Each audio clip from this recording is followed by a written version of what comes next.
Tonight's story isn't about a song.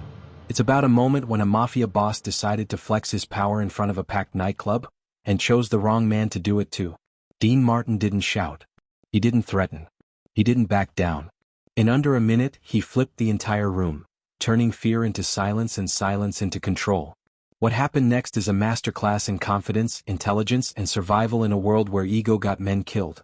If you like stories where arrogance meets its match, where power gets outplayed instead of overpowered, hit like, subscribe to the channel and stay locked in, because this is the night a mafia boss learned that the smoothest man in the room is often the most dangerous one. The lights inside the nightclub were low, intentionally so, casting the room in a honeyed haze of cigarette smoke and crystal reflections. It was the kind of place where men loosened their ties but tightened their grip on power, where deals were sealed with nods rather than signatures. The year was deep into the 20th century, a time when respect was currency and fear was enforcement. On stage, a single spotlight cut through the smoke and landed on a man who looked perfectly at ease beneath it. Dean Martin stood there as if the room belonged to him, not in arrogance but in command. He wore a tailored tuxedo, black as midnight, pressed so sharp it could have cut glass. His hair was slicked back, immaculate, untouched by sweat or worry. When he smiled, it wasn't forced. It was the smile of a man who understood rooms like this one. Understood men like the ones seated at round tables, whiskey glasses sweating under their palms. The band behind him eased into a familiar melody, slow and smooth. Dean leaned into the microphone, one hand resting casually in his pocket, the other lifting just slightly as if conducting the mood itself. His voice rolled out warm and steady, wrapping the audience in velvet. Laughter followed between lyrics. Glasses clinked. Money changed hands quietly. In the back of the room, however, the mood was different.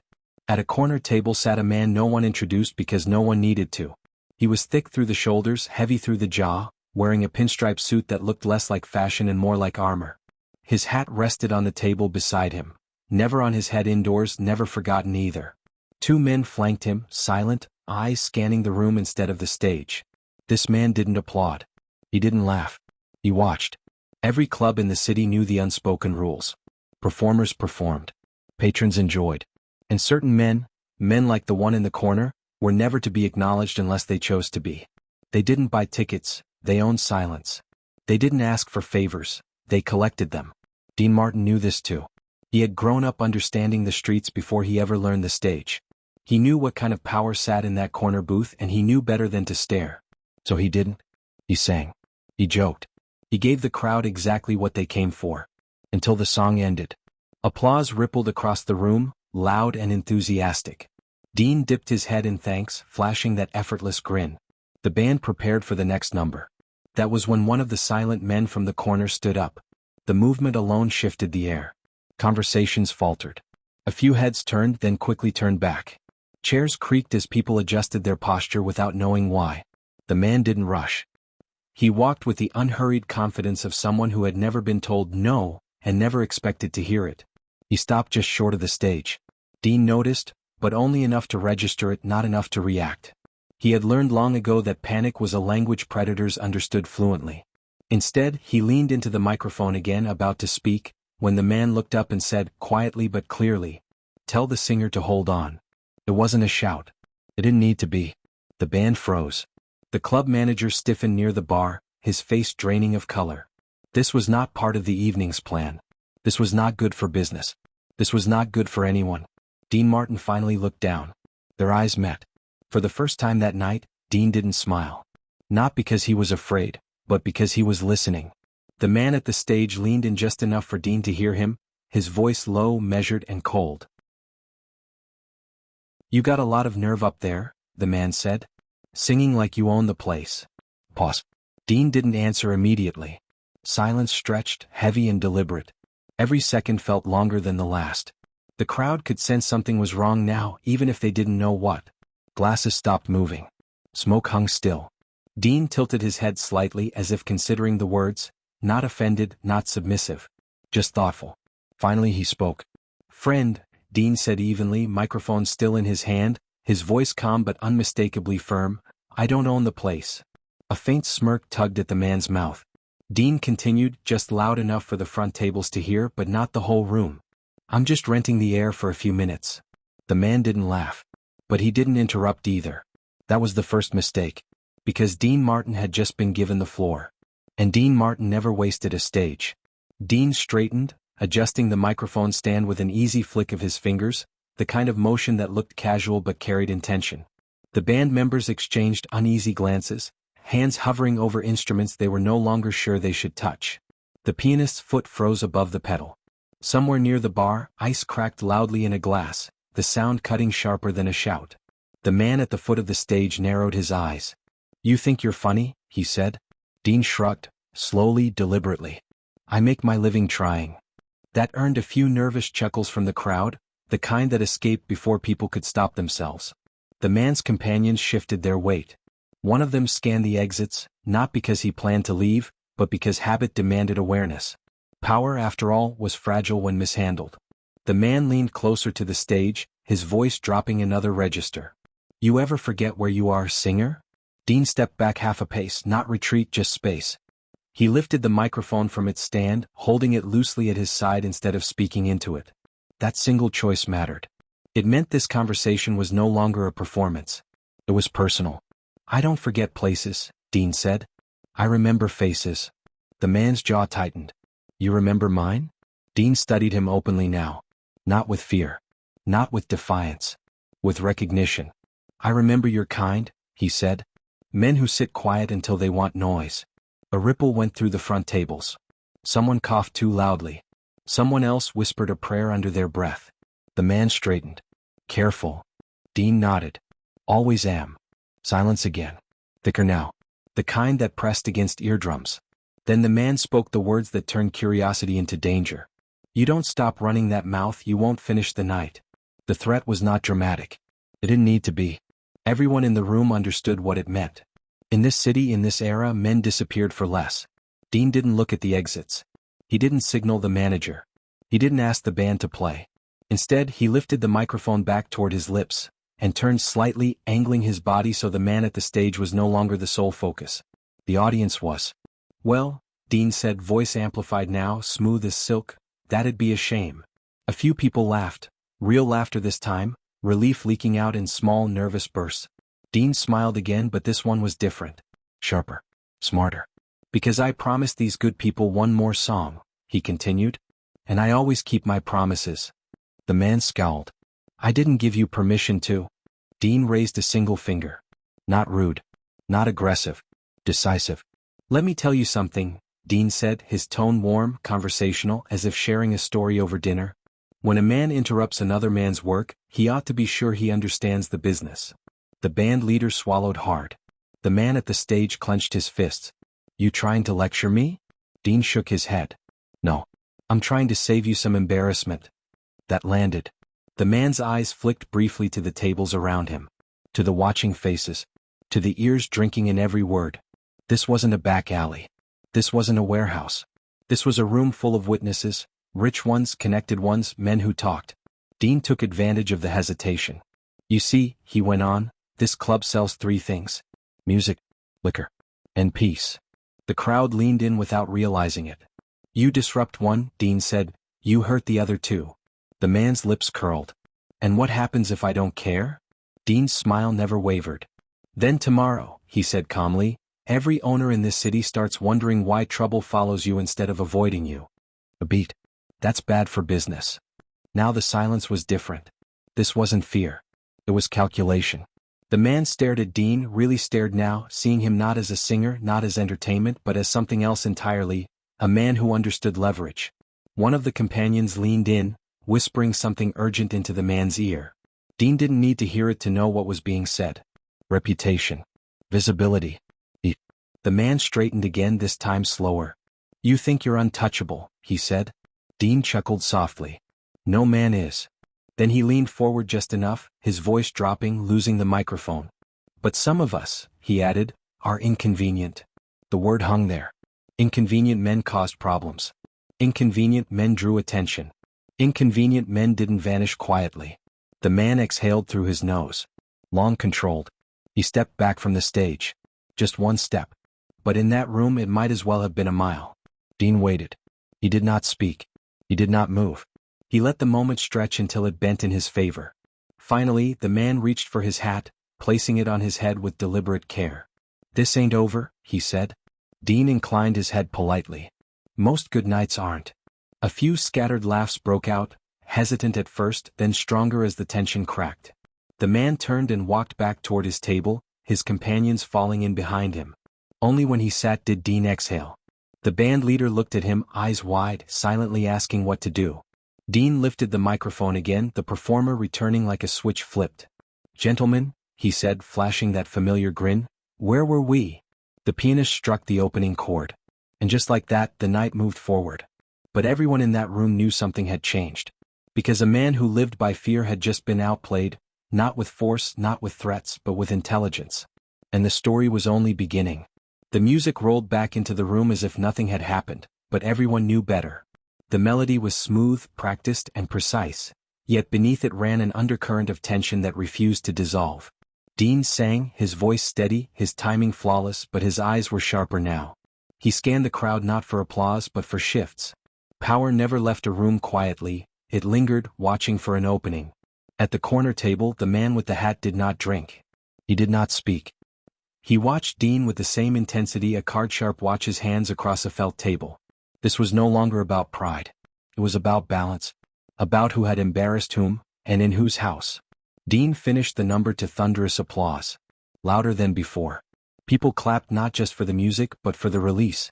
They had witnessed something dangerous and survived it. That alone felt like victory. Dean bowed slightly, nodded to the band, and spoke lightly into the microphone. "You've been a beautiful audience," he said. "Let's keep the night that way." It sounded harmless. It wasn't. The club manager wiped sweat from his brow behind the bar, his mind racing. He'd seen singers pulled off stages before. He'd seen rooms emptied by violence faster than fire alarms. Tonight had come dangerously close. He made a mental note to speak to Dean after the set, if the night ended clean. The man in the corner finally lifted his glass, swirling the liquor without drinking it. One of his companions leaned in. "You want us to handle it?" the companion murmured. The man shook his head once. "Not here. Not tonight."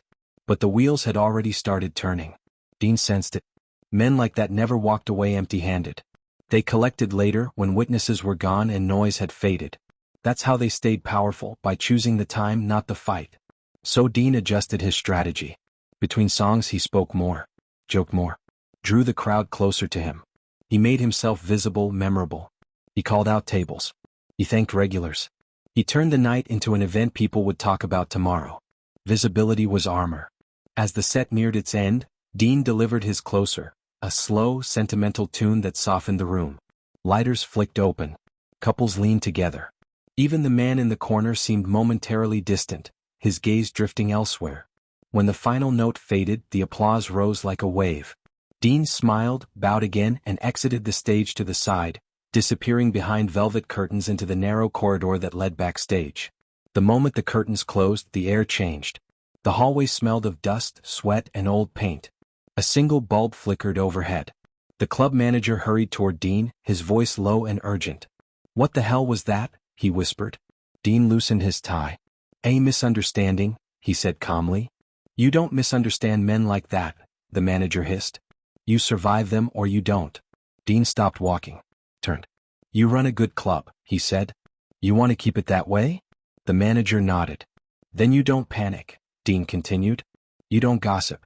And you don't let anyone think they rattled you." The manager swallowed. "And you?" Dean smiled faintly. "I go home the long way." He stepped past the manager and into his dressing room, closing the door softly behind him. Inside, the room was modest. A mirror rimmed with warm bulbs. A chair.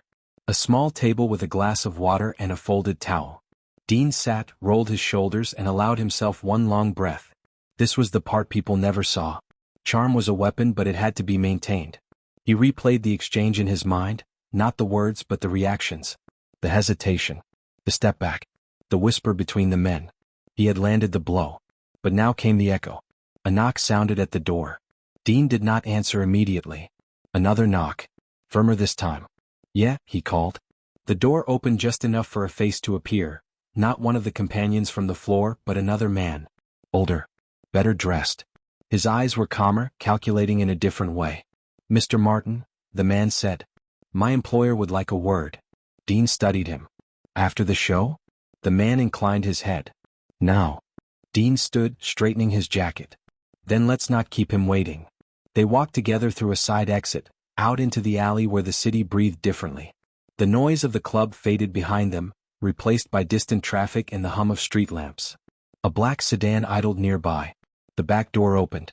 The man with the hat sat inside, his face half lit by the glow of a cigarette. Dean stopped a few feet away. Neither spoke at first. Then the man gestured with 2 fingers. Get in. Dean didn't hesitate. He stepped into the car and closed the door behind him. And for the first time that night, Dean Martin was no longer on a stage. He was in the lion's den. The door shut with a heavy, final sound, sealing Dean inside the sedan. The upholstery smelled of leather and tobacco, polished and expensive. The engine idled smoothly, almost politely, as if even the machinery understood whose car this was. Outside, the alley felt farther away than it should have, like a different world entirely. The man across from Dean removed the cigarette from his lips and studied him through the smoke. You got guts, he said at last. Or you got no sense. Dean adjusted his position, sitting back without slouching. Most nights I try for a balance. The man snorted softly. You embarrassed me. Dean nodded once. That wasn't my intention. Doesn't matter what you intend, the man replied. Only what people see. Dean met his eyes. Then they saw a man interrupt a show and another man keep it moving. The man leaned forward slightly. You think that makes us even? Dean considered his answer carefully. Words were currency here. Spend them wrong and you paid interest. No, Dean said. I think it makes us acquainted. That earned a pause. The man's expression didn't soften, but something shifted behind his eyes. Interest, perhaps. Or respect. Hard to tell with men who survived by hiding both. You got a name, the man said. Dean smiled faintly. You already know it. I know what's printed on posters, the man replied. I'm asking who you are when the lights go out. Dean didn't answer immediately. The car remained still. The driver stared straight ahead, unmoving. Outside, footsteps echoed somewhere, then faded. I'm a man who doesn't like scenes, Dean said finally. Especially messy ones. The man exhaled smoke slowly. Then why make one? Dean's gaze didn't waver. Because you were about to. Silence again. The man leaned back, tapping ash into a tray built into the door. You think I don't know how to handle a room? I think you do, Dean said. And I think tonight wasn't the night for it. The man studied him longer now. This was no longer a threat exchange. It was negotiation. You got friends? The man asked suddenly. Dean shrugged. Enough. Important ones? Important enough. The man chuckled. That's a dangerous answer. So is asking the question, Dean replied evenly. Another beat. The man reached up, adjusted his hat, then smiled for the first time. Not warmly, but genuinely amused. You remind me of somebody, he said. Dean tilted his head. That's so. A guy who figured out early that noise brings heat, the man said. And heat burns everybody. Dean nodded. That's what I was trying to avoid. The man looked out the window now, watching the empty street. You know why I came tonight? Dean didn't guess. Guessing was weakness. I came because someone told me you were getting too comfortable, the man continued. Too popular. Thought maybe you forgot who keeps places like that running? Dean followed his gaze. I never forget who owns the plumbing. I just don't let it flood the room. That did it? The man laughed, once sharp and sudden. You're a smooth bastard. Dean allowed himself a small smile. It's kept me alive. The man gestured toward the door. You can go. Just like that. Dean didn't rush. He opened the door calmly, stepping back into the alley. Before closing it, he turned. For what it's worth, Dean said, the show would have ended the same way either way. The man nodded slowly. I believe you. The door closed. The car pulled away, taillights disappearing into the street. Dean stood alone under the street lamp, the night air cool against his face. He exhaled, long and quiet. No applause here. No music. Just survival. He adjusted his coat and began walking, away from the club, away from the noise, taking streets that twisted and doubled back. He passed closed storefronts, newsstands, shadows. Every step was measured. Because men like that didn't always change their minds. But sometimes they remembered. And in that world, being remembered for the right reasons was the difference between legend and obituary. Dean reached his car, unlocked it, and sat for a moment before starting the engine. Tomorrow the papers would talk about the performance. About the voice. About the charm. They would never talk about the threat. And that was exactly how Dean Martin wanted it. Morning came slowly, the way it always did after a night that refused to settle in the bones. Sunlight crept through thin curtains in Dean's apartment, pale and uninvited. The city outside was already alive, delivery trucks rattling over cobblestone, vendors calling out headlines, footsteps echoing with purpose. Daylight made everything look honest. It never was. Dean sat at his small kitchen table, black coffee cooling in a thick ceramic cup. He hadn't slept much. Not because of fear was noisy and this was quiet, but because his mind kept returning to the car, the smoke, the man's laugh. Men like that didn't laugh unless they meant it or unless they were deciding something. He folded the newspaper without reading it. Entertainment pages never told the full story anyway. A knock came at the door. Dean didn't flinch. He stood, crossed the room and opened it. A young man stood in the hallway, hat in hand, coat a little too new, eyes alert but uncertain. He looked like he was trying to be older than he was. "Mr. Martin?" the young man asked. Dean nodded. "That's me." "You're wanted at the club tonight?" the man said. "Early." Dean studied him. "By who?" The young man hesitated just a fraction too long. "Owner says it's important." Dean smiled slightly. "Everything always is." He closed the door, finished his coffee in one swallow and reached for his jacket. The club that night felt different. Same lights. Same tables. Same smoke. But the energy had shifted. Word traveled fast in the city even when no one said anything out loud. People had heard something happened. They didn't know what. Mystery drew crowds better than truth ever could. Dean arrived early just as requested. The band was already setting up, quieter than usual.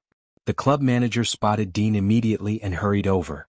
"You shouldn't have come," the manager whispered. Dean raised an eyebrow. "Then you shouldn't have asked."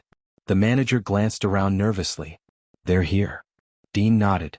"I figured." The man from the night before sat at the same corner table, hat on this time, unapologetic. He wasn't alone. 3 others sat with him. Older, sharper, faces carved by years of making decisions that ruined other men's lives. This wasn't a warning. It was an evaluation. Dean didn't approach the table. He went backstage, took his time and let the room settle. Let them wait. Men like that hated waiting almost as much as they hated disrespect. But impatience revealed weakness. When Dean finally stepped on stage, the room went quiet faster than it ever had. He didn't sing. He spoke. "Ladies and gentlemen," he said smoothly, "before we begin, I'd like to thank the owners of this fine establishment for keeping a place like this running." Eyes shifted subtly toward the corner. Dean continued, "It's not easy, you know. Keeping people safe, comfortable, happy." Pause. "That kind of responsibility deserves appreciation." A few polite claps started. Then more. Then enough to sound intentional. The man in the corner smiled thinly. Dean let the applause fade on its own. "Now," he said, "let's have a good night." The band began to play. The performance that followed was flawless. Dean was sharper than ever, funnier, warmer. He gave the crowd exactly what they wanted and just enough more to make them feel chosen. By the end of the set, the room was his again. When he stepped off stage, the older man from the corner approached him. Not the same one as before, but clearly the one with final say. "You're smart," the man said quietly. Dean nodded. "I try to be." "You don't belong to us," the man continued. "But you understand us." "That's enough," Dean replied. The man studied him, then extended a hand. "It is." Dean shook it once. Firm. Brief. No deals were made. None needed to be. From that night on, Dean Martin never had trouble in that city again. Not because he was feared, but because he had demonstrated something far rarer. Control. Years later, people would tell the story wrong. They'd say he mouthed off. That he stared someone down. That he was reckless. They'd miss the point entirely. Dean didn't win by being louder. He won by being smarter, by knowing when to speak, when to listen, and when to turn a threat into an inconvenience. And in the world he lived in, that made all the difference. Time did what it always did. It softened edges and sharpened legends. The city moved on, but it never forgot. Nightclubs changed names, owners came and went, and men who once ruled from corner tables were slowly replaced by younger faces who spoke louder and thought less. Through it all, Dean Martin's star continued to rise, steady and undeniable. He returned to that club many times over the years. Sometimes the room was full, sometimes it wasn't. Sometimes the crowd leaned in close, sometimes they drank through his songs. But never again did anyone interrupt him mid-show. Not there. Not anywhere else in the city. People in the business noticed. Managers spoke about him differently now, not just as talent, but as someone who knew how to handle himself. Club owners liked that. Promoters respected it. And men who operated in shadows understood it best of all. Dean Martin was not a problem. And in their world, that was the highest compliment a man could earn. Dean never mentioned that night. Not to friends, not to reporters, not even in quiet moments after too much whiskey. Stories only had power if you fed them, and Dean preferred control to mythology. He let others speculate. Let rumors stretch and twist. Silence, he knew, lasted longer than bravado. Once, years later, he passed the man with the hat in a hotel lobby. Older now. Slower. Surrounded by fewer people. Their eyes met briefly. No words were exchanged. Just a nod, acknowledgement without debt. Dean kept walking. He understood then what he had understood that night in the alley. Power didn't always announce itself. Sometimes it simply stepped aside and let you pass. That was the real victory. By the time Dean Martin became a name spoken across the country, that night had already begun fading into something else. Less memory, more lesson. A reminder whispered among performers, managers, and men who lived by instincts sharpened through survival. The lesson was simple. You didn't need fists to win a fight. You didn't need threats to neutralize one. And you didn't need fear, only awareness. Dean had walked onto that stage as a singer. He walked off it as something more. A man who understood that confidence, when paired with intelligence, could disarm even the most dangerous intentions. The audience that night went home believing they had witnessed entertainment. The men in the corner went home knowing they had encountered restraint. And Dean went home knowing he had preserved something far more valuable than pride. Momentum. Years later, when stories were told in bars and backstage hallways, the details changed. Some said the threat was louder. Some said Dean had insulted the man outright. Others swore weapons were involved. They were all wrong. The truth was quieter than that. A mafia boss had tried to remind a singer of his place. And the singer, without raising his voice, reminded the boss of reality. In the end, there was no violence. No scandal. No headlines. Just a lesson delivered in real time, under soft lights and drifting smoke, that the sharpest weapon in any room is the mind that knows exactly when to use itself. And Dean Martin never forgot that. Neither did the city.